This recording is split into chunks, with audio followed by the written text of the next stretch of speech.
Assalamualaikum warahmatullahi wabarakatuh. Bismillahirrahmanirrahim. Alhamdulillahirabbil alamin. Allahumma shalli wa sallim wa barik ala sayyidil mursalin wa ala alihi wa sahbihi ajma'in. La haula wa la quwwata illa billahil aliyil azim. Kita bersyukur kepada Allah Subhanahu wa taala.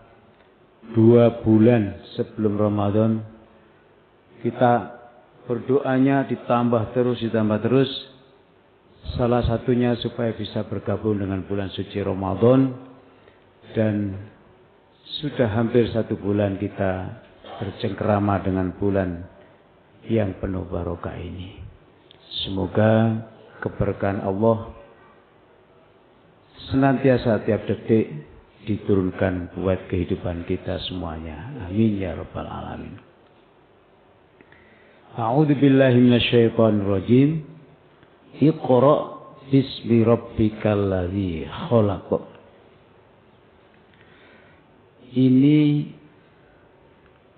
yang membuka dunia kita.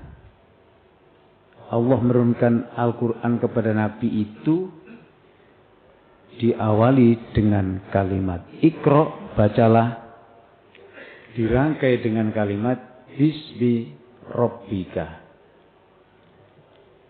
Jamaah rahimakumullah, bacalah.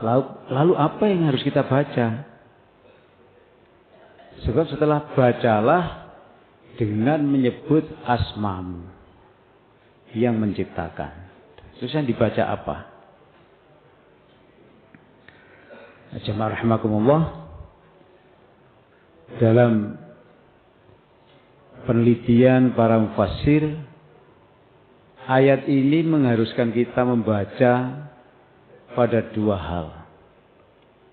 Yang pertama adalah membaca tekstual, membaca teks ayat Al-Quran 30 juz. Kita baca. Maka tak satu pun insan pantas disebut pengikut Nabi Muhammad kalau tidak melaksanakan pembacaan Al-Quran. Yang kedua, apa yang harus kita baca? Namanya ayat-ayat kauniyah.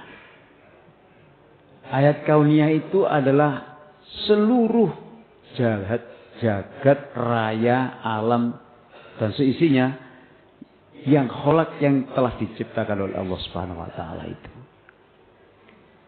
Kalau yang pertama kita membaca 1 huruf, Nabi mengumumkan dapat 10 kebaikan. La aqulu alif lam mim harf.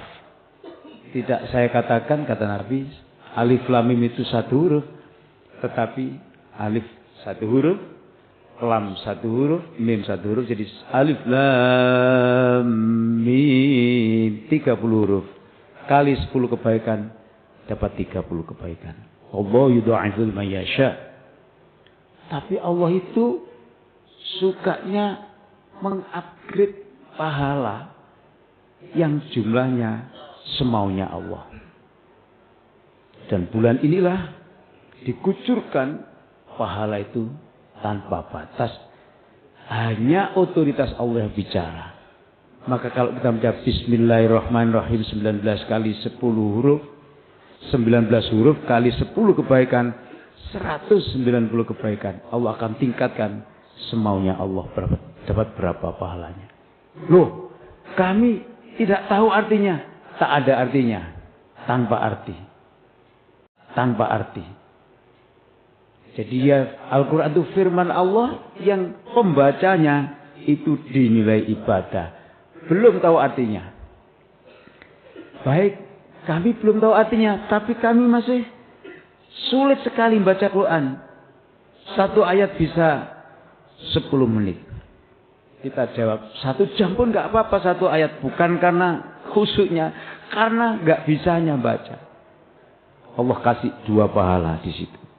Tapi kalau bacanya tartil, maka Allah berjanji akan menjadikan pembaca yang tartil itu menjadi komunitasnya malaikat-malaikat yang terhormat.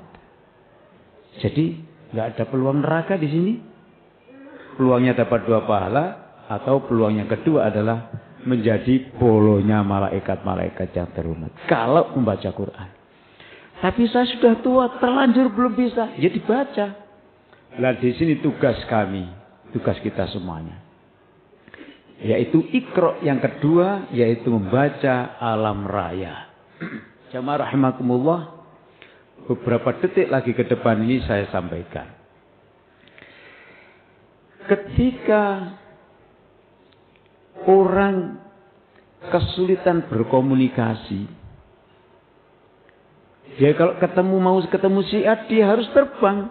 Kalau punya uang naik pesawat. Kalau tidak ya naik apa yang dia bisa membiayai dirinya ke Jakarta menemui orang itu. Saya pada tahun 82 itu waktu menjadi pimpinan rombongan, ditugaskan oleh guru, kau harus bisa meletakkan bendera merah putih di bukit itu ya. Di puncaknya bukit yang sebelah kiri, bukan sebelah kanan. Sukses. Tapi dilalah anak-anak perempuan itu tidak sampai di situ dan hilang dia. Saya lalu berdoa, ya Allah, masih sebodoh inikah kami tidak bisa mencari kawan kami, bagaimana caranya? Lalu kita ya berdoa, ya mengeluh, ya macam-macam. Yang hilang itu wanita masalahnya. Akhirnya pikiran di antara kami, termasuk saya, apa tidak ada yang ahli untuk bisa membuat satu alat komunikasi yang bisa kita gunakan? Lah, seperti kita di atas bukit begini tersesat. Jam 6 dilepas, maghrib baru sampai di bawah. Coba kita sholat di mana saja yang bisa kita sholat. Kita makan rumput seadanya, macam-macam. Itu tahun 82. Saya tidak ingat kapan ada handphone itu. Itu jelas Iqra. Para alim membaca supaya alim mu'afa itu saya. Tidak ada tersesat lagi orang kayak alim mu'afa itu. Harus ada alat yang bisa dijadikan alat komunikasi. Akhirnya ketemulah oleh para ahli, dibikinlah telepon yang bisa dibawa kemana-mana. Itu adalah Iqra. Bacalah. Kita sulit komunikasi. Bagaimana? Tidak ada alat untuk bisa bicara. Bisa tapi di rumah pakai kabel. Dulu malah diwer-wer gitu Pak ya. Diputar-putar gitu. Sekarang cukup di sini. Kita bisa bicara. Kita bisa membuka jendela dunia. Kita kangen dengan suaranya imam di Mekah Madinah. Cukup di sini. Dibunyikan. Tahun 89-90 itu ada pengumuman umat Islam di Indonesia 75% belum bisa baca Quran. Saya termasuk manusia yang sangat tersinggung. Bagaimana itu pengumuman saya baca tahun 90? Saya kelas 2 SMP sudah menjadi guru ngaji. Pada tahun diumumkan pemerintah itu, saya sudah mahasiswa semester 1. Ini disuruh Allah dibaca. Kenapa ini kok tidak bisa baca Quran? 3.000 orang saya teliti dalam waktu, 30.000 orang saya teliti dalam waktu 3 tahun. Ditemukan, pertanyaannya, kenapa Bapak Ibu sudah tua kok baru belajar Quran? Jawabannya, kami kesulitan Pak untuk belajar, untuk membaca Al-Quran itu. Kesulitan. Inilah saya punya pertanyaan penting. Apa yang menyebabkan bapak-bapak kesulitan itu? Sudah berapa lama Anda itu belajar Quran mengatakan sulit? Jawabannya lucu Pak. Ya belum pernah Ustaz. Masih daftar ini. Loh. Lah belum pernah belajar Quran kok mengatakan sulit. Singkat kata akhirnya kita membentuk satu komunitas guru ngaji seluruh Indonesia. Kantornya di Masjid Istiqlal. Kemudian dapat 20 tahun kami bergerak. Kita antisipasi semuanya kesulitan. Semuanya bosan, stagnan. Kita bikin bagaimana cara belajar dan mengajar Al-Quran. Tersebar di seluruh Indonesia. Di Singapura, di Malaysia, di Mesir, di Hong Kong. Dan seterusnya. Dari mana itu? Iqra bismi rabbikal ladzi khalaq. Ini ada kasus tidak bisa baca Quran. Malam ini ya, kita mengajar Al-Quran untuk orang-orang Jepang.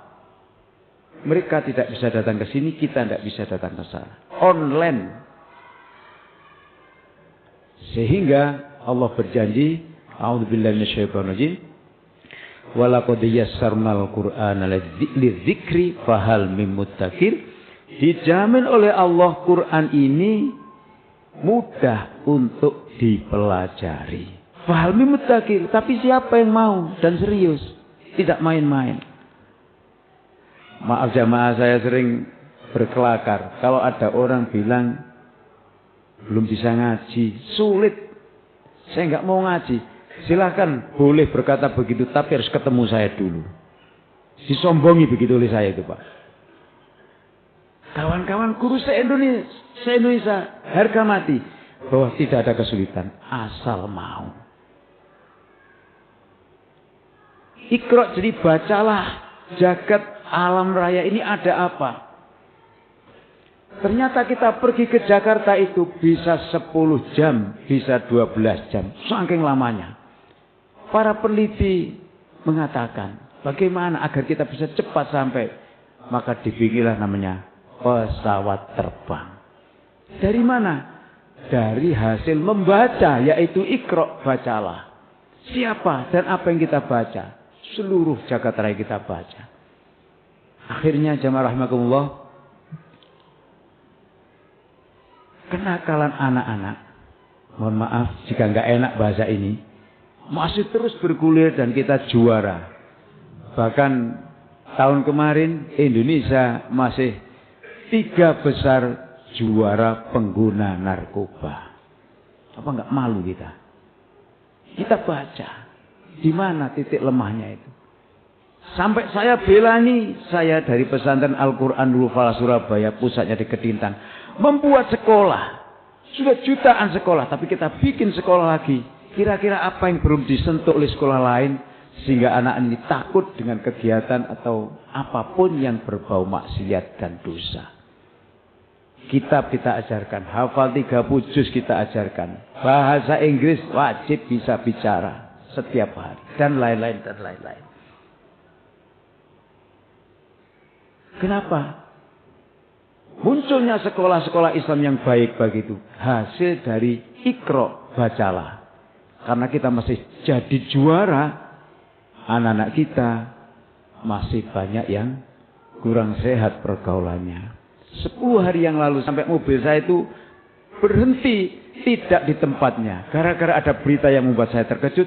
Jam 4 pagi itu ada 3 anak kelas usia 9, 10, dan 12. Ini berita langsung dari Kapolsek Gresik bicara sama radio Suara Surabaya.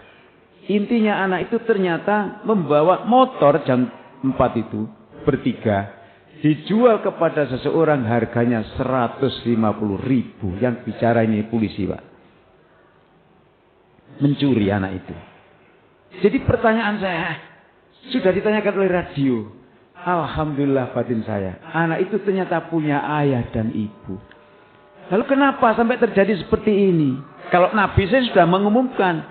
Karena lingkungan. Lingkungan terdekat adalah ibu. Lingkungan keduanya, lapis kedua adalah kawan-kawannya dan lain. Lingkungan yang paling dekat sekarang adalah handphone. Lebih dekat daripada ayah dan ibunya. Maka Nabi mengingatkan itu. Nah jamaah rahimakumullah, semakin memacu kita. Bagaimana anak-anak kita? Tahun 89 kami, bismillah, jangan ada masjid itu tidak ada taman pendidikan Al-Quran. 4 tahun Pak, datanya selesai. Melibatkan jutaan guru Al-Quran di Indonesia. Terus kurang apa lagi? Mungkin mereka masih baca, belum tahu artinya, belum diamalkan, macam-macam. Gurunya jadi kurang sekarang. Mencari guru ngaji setengah mati, Pak. Subhanallah. Akhirnya melahirkan sekolah-sekolah pendidikan guru Al-Quran. Ini sengaja Iqra ini saya kasih contoh itu agar kita semua bersama-sama merasa prihatin bahwa umat Islam sendiri masih jauh dengan Al-Quran. Kami mulai gerakan itu tahun 89 dengan 75% Muslim belum bisa baca Quran. 2023 kemarin penelitian Dewan Masjid Indonesia mengumumkan umat Islam belum bisa baca Quran 2023 60%. Berarti kami bekerja sekitar 40 tahun itu dapat 15%. Apa gak kelenger ini, Pak? Hasil bacaan Iqra. Masjid ini panas, Pak, ndak khusyuk kita sholat. Diteliti oleh takmirnya. Wah, ini harus dikasih alat, Pak. Apa namanya? AC selesai. Dibaca. Jamaah tua-tua sulit, Pak, datang ke sini. Kalau di Jogja, dijemput.